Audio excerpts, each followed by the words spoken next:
In this video, I'm going to show you the 4 ETF strategy that can help reduce the concentration risk of the S&P 500 while still keeping the power of ETF investing. Most investors believe they're diversified because they own the S&P 500. After all, it holds 500 of the largest companies in America. But here's the reality many people don't realize. As of today, just 7 companies control more than 30% of the entire index. So if you're simply buying ETFs like VOO or SPY and assuming you're diversified, your portfolio may actually be far more concentrated than you think. And that means if those 7 companies stumble, your entire portfolio could feel it. So in this video, we're going to fix that. I'll show you a simple ETF strategy designed to reduce that concentration risk, especially at a time when the market is already kind of becoming more unstable.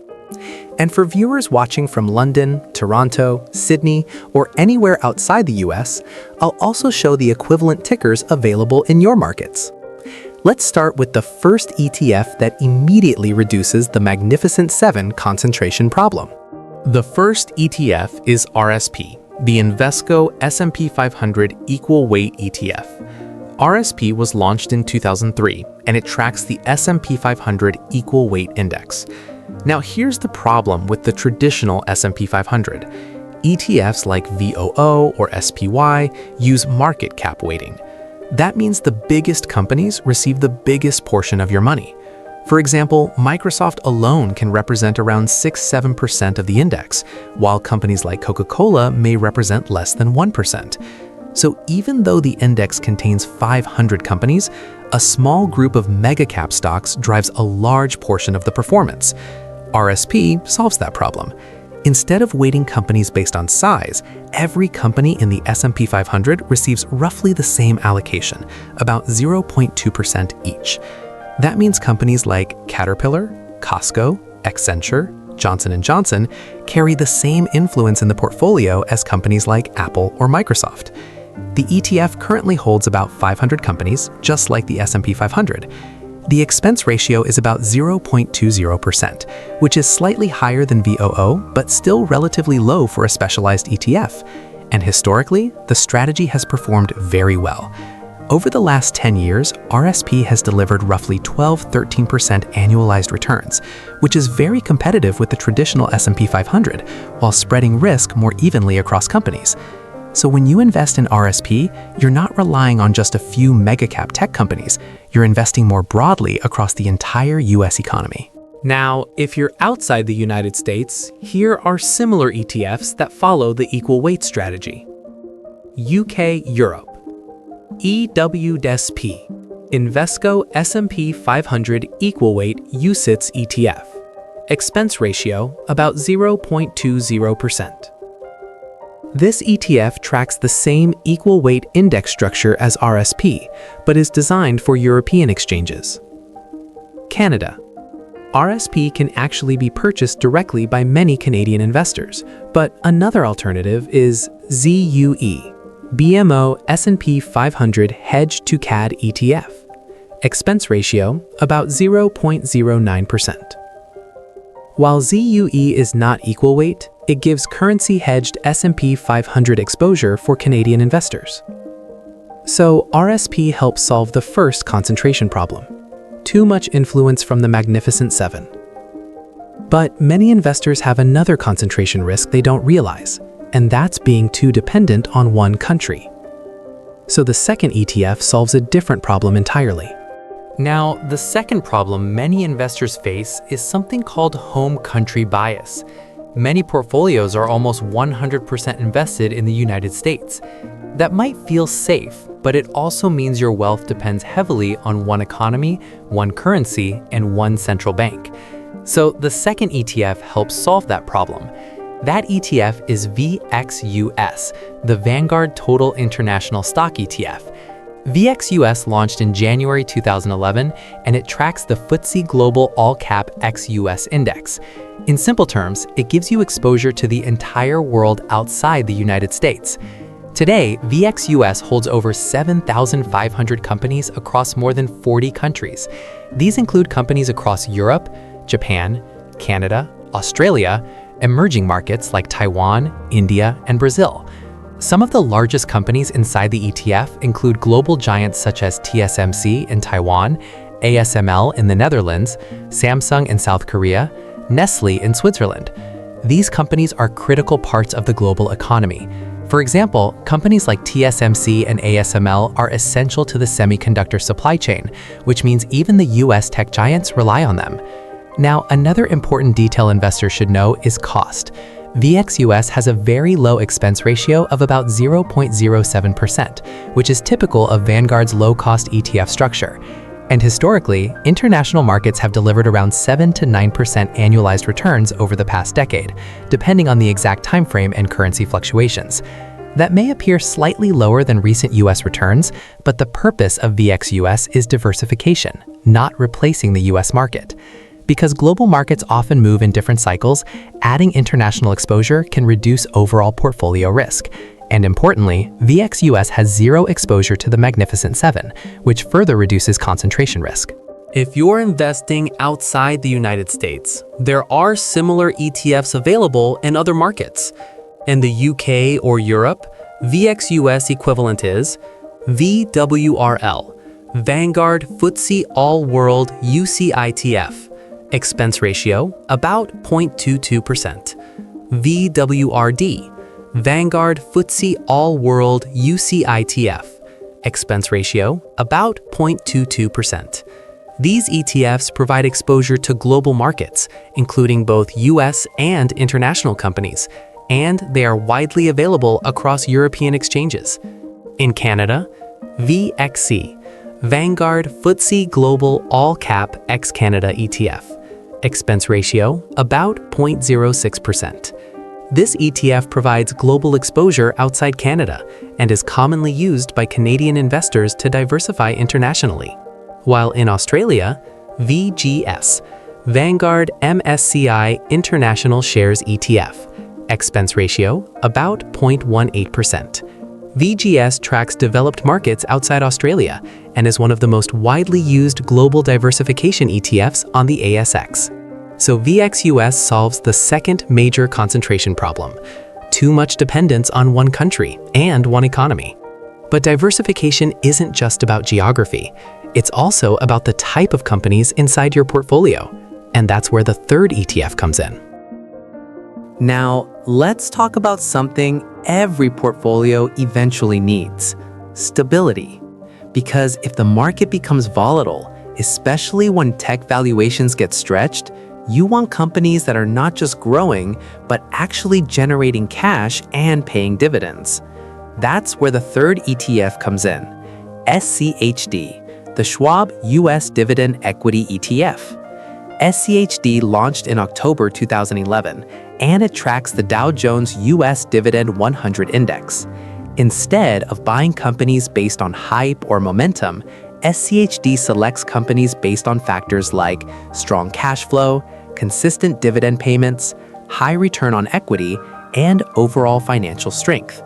Today, the ETF holds around 100 companies, many of which are mature businesses with stable profits. Some of the largest companies inside SCHD often include firms like Home Depot, PepsiCo, Coca-Cola, Cisco, Texas Instruments. These are companies that have proven they can generate profits consistently through different economic cycles. Now, let's talk about cost. SCHD has an extremely low expense ratio of about 0.06%, making it one of the cheapest dividend ETFs available. And historically, it has performed very well. Over the past 10 years, SCHD has delivered roughly 11 to 12% annualized returns, while also producing a dividend yield typically around 3 to 4%. That combination of income and growth is why many investors use SCHD as a portfolio anchor when markets become uncertain. Now, despite being a dividend ETF, SCHD is still diversified across sectors. Its largest exposures often include industrials, financials, consumer staples, and healthcare. Technology exposure is much lower than the S&P 500, but it's not zero, usually around 10 to 15%, which keeps the portfolio balanced. So while growth ETFs rely heavily on future expectations, SCHD focuses on companies that are already profitable and paying shareholders today. Now, if you're investing outside the United States, there are similar dividend-focused ETFs available in other markets. UK/Europe. VHYL.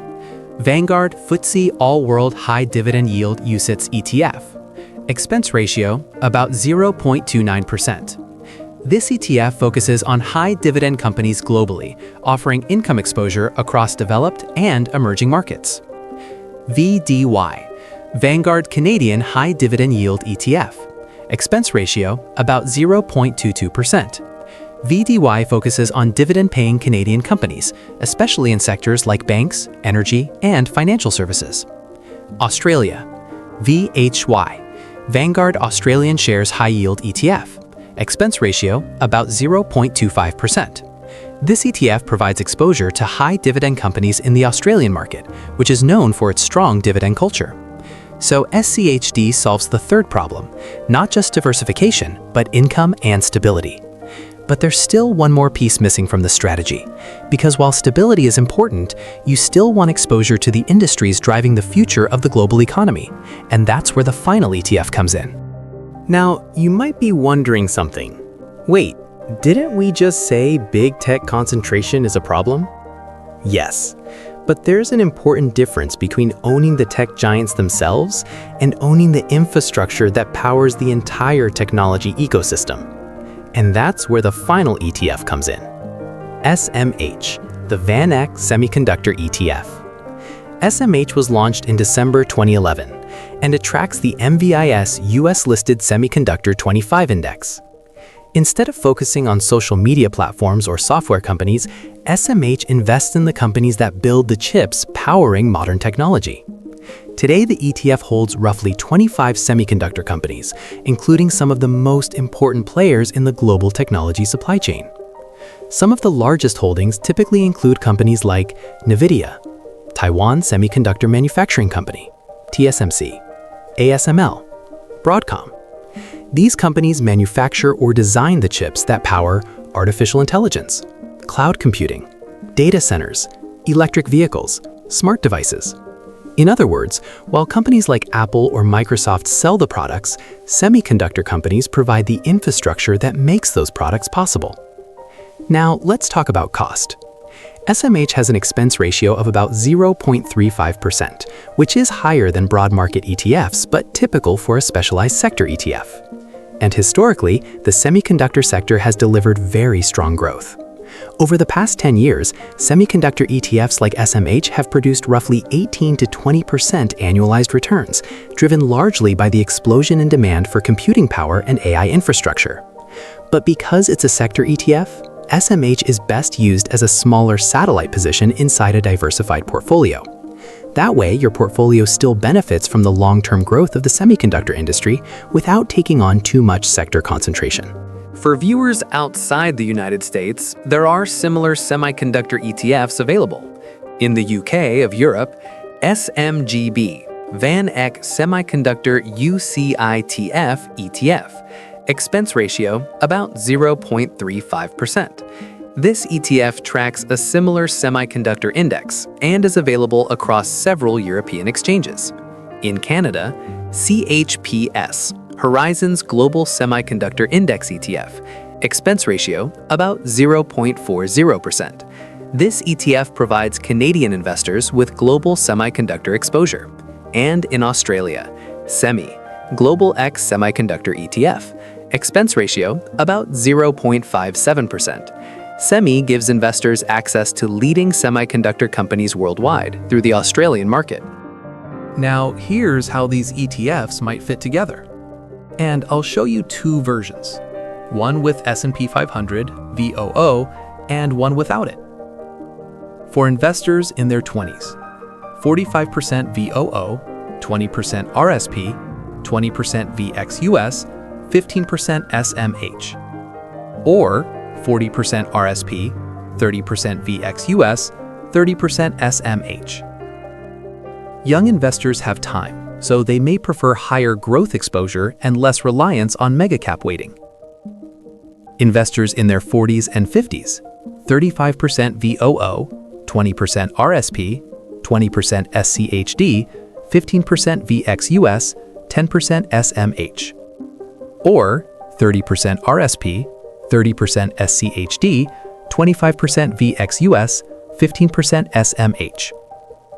Here, the focus shifts to balancing growth with stability. Now for investors nearing retirement. 30% VOO, 15% RSP, 35% SCHD, 15% VXUS, 5% SMH. Or 35% SCHD, 30% RSP, 25% VXUS, 10% SMH. Here, the priority becomes income and stability. The goal isn't to find the perfect ETF. The goal is to combine ETFs that rely on different parts of the global economy. That way, your portfolio isn't dependent on just a handful of companies. So, the S&P 500 concentration trap is real, but now you have the tools to fix it. By combining these ETFs, you're no longer relying on just a handful of companies to determine your financial future. Instead, you're spreading your exposure across different parts of the global economy, balanced US companies, international markets, dividend stability, and long-term innovation. Right now, the market is experiencing a lot of volatility, and many investors are wondering whether this could turn into something bigger. In the next video, I'll break down what's happening in the market right now and the strategies investors are using to navigate this turbulence. So if you want to stay ahead of it, make sure you subscribe and turn on notifications so you don't miss that video. Now, I'm curious, which lane are you in? Are you the aggressive 30s investor, the strategic 40s builder, or the income-focused 50s and 60s planner? Drop your age group and your top ETF in the comments below. I read the comments, and I'll reply to as many of you as I can to help you tweak your 10-year investment plan. This is Real Wealth Hack, and I'll see you in the next video.